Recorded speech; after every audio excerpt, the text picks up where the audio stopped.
Shalom teman-teman semua. Pernahkah saudara membaca atau mendengar ayat yang tertulis dalam Wahyu 6 ayat 6? Pada video kali ini, kita akan mempelajari apa yang tertulis dalam Wahyu 6 ayat 6, yaitu tentang secupak gandum dan 3 cupak jelai, dan apa hubungannya dengan akhir zaman.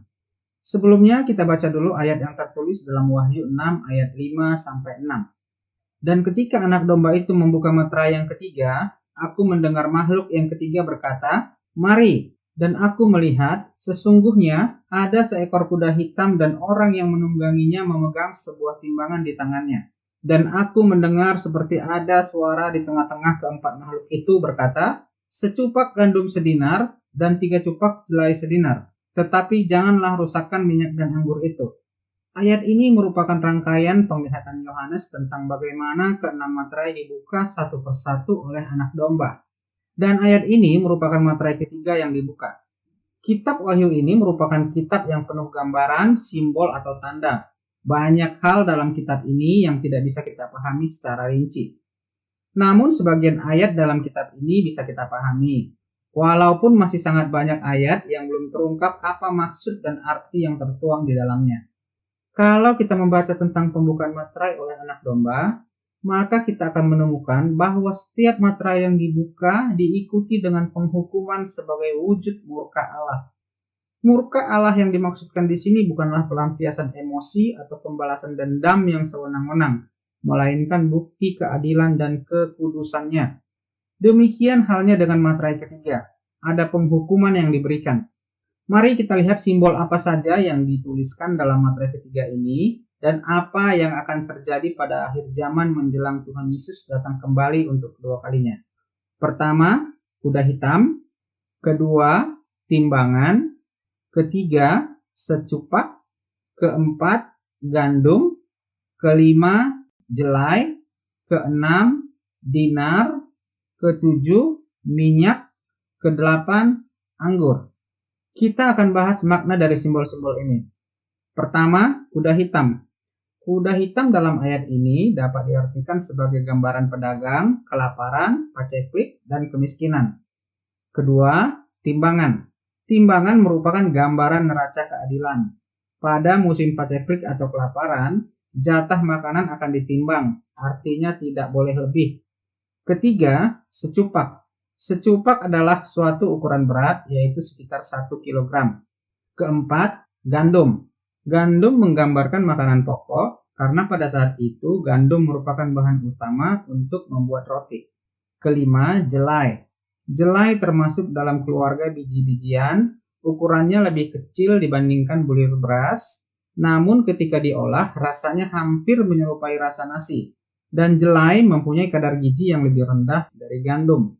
Dalam ayat ini, jelai pun digambarkan sebagai makanan pokok. Keenam, dinar. Dinar adalah salah satu mata uang atau alat tukar pada zaman itu, dan upah orang pada zaman itu sebesar 1 dinar per hari.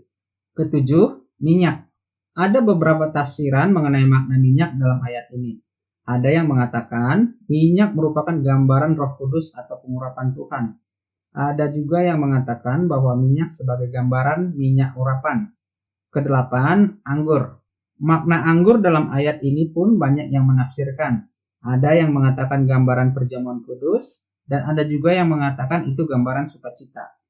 Lalu menggambarkan apa sebenarnya Wahyu 6 ayat 5-6? Kalau kita cermati semua arti di atas, ayat ini jelas menggambarkan keadaan kelaparan. Secupak gandum sedinar. Artinya, upah per hari setiap orang hanya bisa dimakan oleh dirinya sendiri. Karena gandum merupakan gambaran makanan pokok dan 1 dinar adalah upah normal seorang pekerja dalam 1 hari. Jadi ketika ayat ini digenapi, upah kerja 1 hari hanya bisa mendapatkan secupak gandum untuk makan dalam sehari. 3 cupak jelai sedinar. Kalau upah per hari 1 orang hanya cukup untuk makan dirinya sendiri, maka 3 cupak jelai sedinar artinya upah per hari 1 orang pekerja bisa juga dibelikan jelai sebanyak 3 cupak untuk memenuhi kebutuhan keluarganya. Namun nilai gizinya lebih rendah dibandingkan dengan gandum. Orang akan susah mencari makan dan berjuang cukup keras untuk bertahan hidup. Tapi janganlah rusakkan minyak dan anggur itu. Walaupun situasi dunia ini mengalami krisis ekonomi, kelaparan, kondisi ekonomi hancur, tapi ada pengecualian dan perintah, janganlah rusakkan minyak dan anggur itu. Artinya, di tengah-tengah goncangan badai tersebut, semua yang terjadi itu tidak akan menimpa orang-orang yang dipenuhi oleh pengurapan Tuhan. Atau jika kita artikan minyak sebagai gambaran minyak urapan, maka orang-orang yang diurapi dengan minyak urapan atau Roh Kudus tidak akan mengalami situasi dunia pada saat itu. Dan jika anggur kita artikan sebagai gambaran perjamuan kudus, maka setiap orang yang senantiasa melakukan perjamuan kudus, yaitu menyatu dengan tubuh dan darah Yesus Kristus, maka situasi kelaparan dan krisis ekonomi tersebut tidak akan menimpanya. Inti terpenting dalam kalimat ini, setiap kita yang percaya kepada Tuhan Yesus, melakukan firman-Nya dan senantiasa minta tuntunan Roh Kudus, maka kita akan senantiasa dipelihara. Gambaran krisis yang dinubuatkan di dalam kitab Wahyu tersebut akan kita hadapi di akhir zaman. Mau tidak mau, suka tidak suka, itu pasti akan terjadi dan kita semua perlu bersiap-siap. Lalu kapan hal ini akan terjadi? Tidak ada seorang pun yang dapat memastikannya.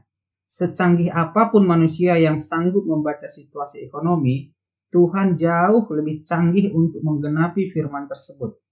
Masa secupak gandum sedinar adalah masa yang ketiga dari 7 masa berurutan dari pembukaan materai dalam kitab Wahyu. Tentu saja sebelum materai ketiga itu dibuka, dunia ini akan dibawa dalam 2 masa pendahuluan, yakni materai pertama dan materai kedua. Bagaimana hal itu bisa terjadi? Bukankah dunia ini menuju kepada kecanggihan teknologi yang begitu pesat? Saudaraku, tidak ada yang bisa menghalangi penggenapan firman Tuhan. Hal itu merupakan sesuatu yang sangat mudah bagi Tuhan. Sebagai contoh, dengan adanya virus COVID-19, hampir seluruh negara di dunia ini mengalami krisis. Itu masih digoncangkan dengan satu virus, tapi seluruh dunia mengalami kesulitan. Bagaimana dengan 2 virus, 3 virus, bencana, kemarau berkepanjangan, atau hujan berkepanjangan? Mari masing-masing kita merenungkannya. Tuhan mau agar kita bersiap-siap, berjaga-jaga, dan senantiasa setia dan taat akan firman-Nya. Demikian video kali ini. Tuhan Yesus Sang Juru Selamat dunia menyertai dan memberkati kita semua.